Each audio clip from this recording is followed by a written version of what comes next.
Payal, first of all congratulations, आपका खेल लोगों को काफ़ी पसंद आया, आपको लोग काफ़ी पसंद कर रहे हैं, लेकिन कहीं ना कहीं कहा जा रहा है, लोग ऑडियंस कह रहे हैं कि ये जो एविक्शन था अनफेयर था, तो इस पर आपका क्या रिएक्शन है? बिल्कुल सही कहा जा रहा है। ये जो एविक्शन हुआ है, मैं एविक्ट हुई हूँ इस गेम से, वो अनफेयर था। मुझे इस गेम में अभी और खेलना था, मैंने तो खेलना स्टार्ट ही नहीं किया था। और मैं अगर निकली हूँ इस घर से तो वोटिंग की वजह से नहीं निकली हूँ। मुझे पूरा सपोर्ट मिला है जनता का, पर जो अंदर घर वाले थे, घर वालों की वजह से जो है मुझे इस गेम से आउट होना पड़ा, निकलना पड़ा। तो ऐसे कौन से घर वाले लग रहे थे आपको कि जिन्होंने कहा कि आपको निकलना चाहिए, जिन्होंने आपको सपोर्ट नहीं किया? जी, सबसे पहले दीपक जी, क्योंकि उन्होंने मुझे नॉमिनेशन की उसमें डाला था, और दूसरा नेजी भाई। और नेजी भाई का मुझे बुरा नहीं लगा, क्योंकि उन्होंने कल के एपिसोड में बोला है कि मैं बहुत मतलब मुझे बहुत बुरा लग रहा है कि पायल मेरी वजह से गई है, और शायद मेरा वो डिसीज़न गलत था। तो जो एक थोड़ा सा दुख था मुझे भाई को लेके कि उसने उन्हें ऐसा बोला, वो अब क्लियर हो गया है कि उनको ये एहसास हो गया कि उनकी वजह से आज मैं उस गेम में नहीं हूँ।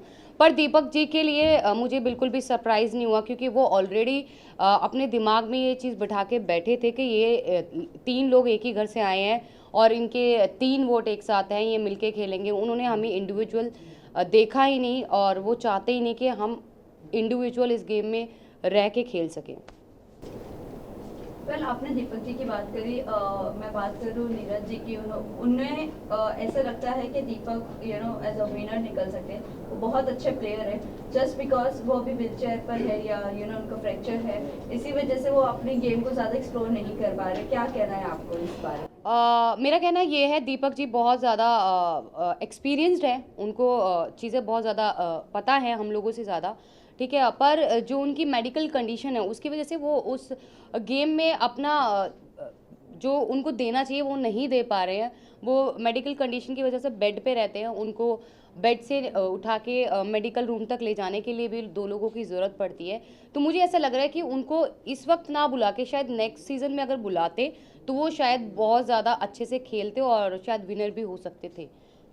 पर इसी के साथ साथ ये भी जानना चाहेंगे, शिवानी का और अरमान जी का जो फाइट हुआ था, उस दिन मॉर्निंग में, अगले दिन मॉर्निंग में सना मकबूल, पलोमी और शिवानी बैठी थी और अरमान सामने की तरफ बैठे थे आप लोगों के बीच में। तब शिवानी को उन्होंने ये कहा था कि ये इंसान पर भरोसा नहीं करना, और वहीं हम दूसरी तरफ सोशल मीडिया पर देख रहे हैं कि शिवानी ऑलरेडी एक ब्लॉग बना चुकी है अरमान जी के साथ। मतलब वो उनको पहचानती है 2 साल पहले की। वो 2 साल पहले एक्चुअली क्या था कि मेरी एक हम लोगों की ग्रैंड मैरिज हो रही थी, मेरी और अम्मान की। मेरा सपना था जो वो पूरा कर रहे थे। तो उस ग्रैंड मैरिज में शिवानी ऑल्सो इनवाइटेड, वो इनवाइटेड थी। उस टाइम तकरीबन उसके 1.5 मिलियन या 2 मिलियन सब्सक्राइबर थे यूट्यूब पे। तो वो हमारी शादी में आई थी इंजॉय करने, तो वो 2-2.5 साल से हमें ऑलरेडी जानती थी जी। वेल अभी ये जो उन्होंने कहा है कि इन पे भरोसा नहीं करना चाहिए, वो बहुत शातिर है, क्या कहना चाहोगे इस चीज़ को लेकर आप? शिवानी के लिए आप बोल रहे हैं? यस। जी, शिवानी, क्योंकि गेम के अंदर आने के बाद जिस जिस शिवानी को हम जानते थे वो शिवानी उस गेम में रही नहीं। वो मतलब कहते हैं ना कि वो पहले से प्लान करके गई है, मुझे ये करना है तो मैं कैमरे के सामने रहूँगी, मैं ज़्यादा दिखूँगी। तो वो वही काम कर रही है। वो अपनी भाषा को लेके बार बार बोलती है कि मेरी भाषा लोगों को समझ नहीं आती। दूसरा, वो लोगों के सामने ऐसा प्रेटेंड करती है कि वो बच्ची है, वो छोटी है, पर ऐसा कुछ नहीं है, वो छोटी नहीं है गाइज़। वो अपने घर को खुद चलाती है, और कोई भी छोटा बच्चा बिग बॉस शो में नहीं खेलने आता है। कोई समझदार ही बिग बॉस ऐसे कंटेस्टेंट लेके आता है जो गेम को खेल सकता है, और खेलने की कैपेसिटी रखता है, और जीतने की भी रखता है। तो वो बच्ची नहीं है। दूसरा, उसकी हार्श बात करने का तरीका, वो अपने से बड़े की रिस्पेक्ट नहीं कर रही है। जैसे कि उसने रणवीर जी से बदतमीज़ी की, अरमान जी से करी बदतमीज़ी, मेरे से और क्योंकि हम ऑलमोस्ट हम सभी उससे बड़े हैं। अगर वो 22 साल की है तो आई वॉज 32 ईयर्स, मैं 32 साल की हूँ, तकरीबन 10 साल उससे बड़ी हूँ। तो उसने सबके साथ जो है बहुत रूड तरीके से बात करी, और किसी को भी अच्छे से बात नहीं करती है वो। वेल कई लोगों का ये भी कहना है कि हमें दूसरी मनीषा रानी नहीं चाहिए, एक ही काफ़ी थी। तो आपको लगता है वो मनीषा रानी बनने की कोशिश कर रही है और दिल जीतने की कोशिश कर रही है लोगों को? पर जो मनीषा रानी ने जो खेला और उसने अपने आप को दिखाया है बिग बॉस में, वो एक पॉजिटिव वे से, उसकी सिर्फ लैंग्वेज सेम थी पर वो बिल्कुल भी अपनी शिवानी जैसी बिल्कुल भी नहीं थी। उसका नेचर बहुत ही अच्छा है और शिवानी जो है लोगों को डोमिनेट कर रही है। वो जिस तरीके से चिल्ला चिल्ला के बोलती है अपनी बात आगे रखने के लिए, वो चिल्लाती है लोगों के सामने, बदतमीजी करती है। जैसे बहुत सारे लोगों, ऑलमोस्ट सभी लोगों से उसकी सिर्फ चंद्रिका और सना मकबूल और विशाल, शायद विशाल से भी उसका झगड़ा हो चुका है। ऑलमोस्ट सभी घर वालों से उसका झगड़ा ऑलरेडी हो चुका है। तो मनीषा ऐसी नहीं थी। मनीषा बहुत अच्छा पोलाइटली सबके साथ थी और बहुत अच्छा रिलेशन बना के गई सबके साथ।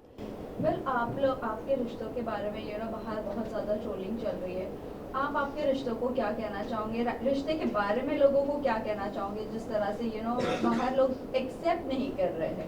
वही आपकी यूट्यूब पर आपके फैन फॉलोइंग ज़रूर होगी, बट जब OTT पर आने के बाद वो चीज़ें लोग एक्सेप्ट नहीं कर रहे, क्या कहना है आपको? तो देखो, हमारा रिलेशन ऐसा है, मैं मानती हूँ कोई भी इस रिलेशन को एक्सेप्ट नहीं करेगा और समाज तो बिल्कुल भी नहीं करेगा। पर बहुत सारी परिस्थितियाँ ऐसी हो गई थी हमारे रिलेशन में।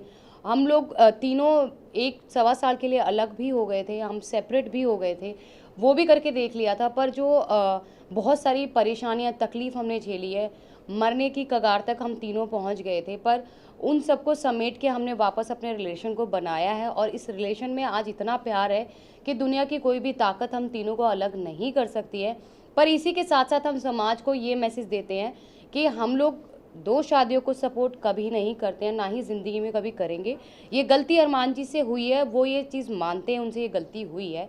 बहुत सारे लोग बोलते हैं कि हम पॉलीगमी को सपोर्ट करें 2 शादियों को। नहीं जी नहीं, हम बिल्कुल भी नहीं कर रहे हैं। हम अपने हर व्लॉग, हर न्यूज़ चैनल पे जब हम अपना इंटरव्यू देते हैं तो हर जगह बोलते हैं कि प्लीज़ हमसे ये गलती हो गई है, आप लोग ना करें, क्योंकि हमारे जैसा अंडरस्टैंडिंग, हमारे जैसा प्यार एक औरत और दूसरी औरत के बीच में नहीं हो सकता है। पायल, अभी जिस तरह से आपने कहा कि बहुत ज़्यादा चीज़ें हुई आपकी लाइफ में, बहुत स्ट्रगल्स भी हुए हैं।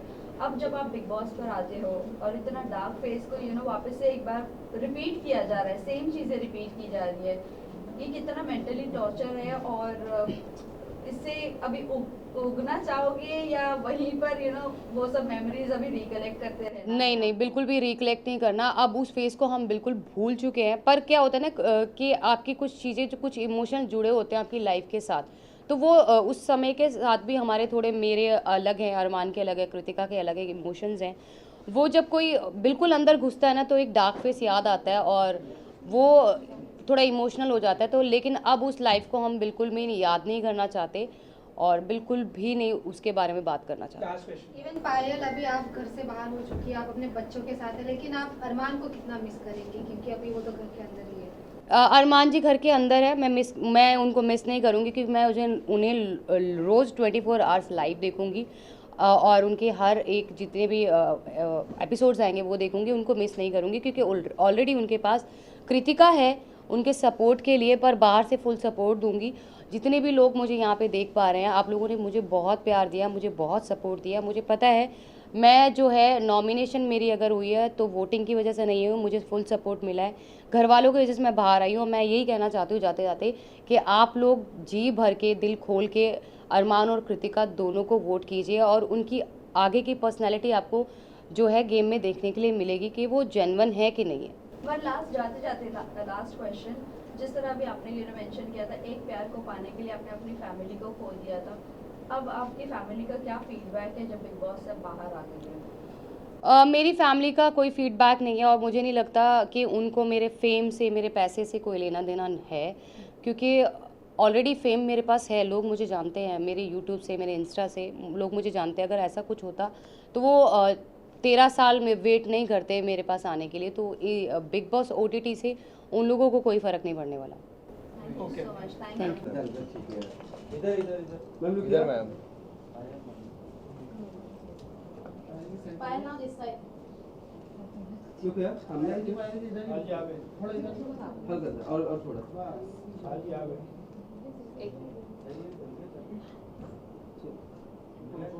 डन। थैंक यू पायल, चलो। इधर, हाँ, आपके इधर, आपके इधर।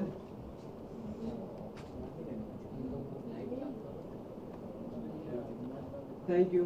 Wait wait wait wait wait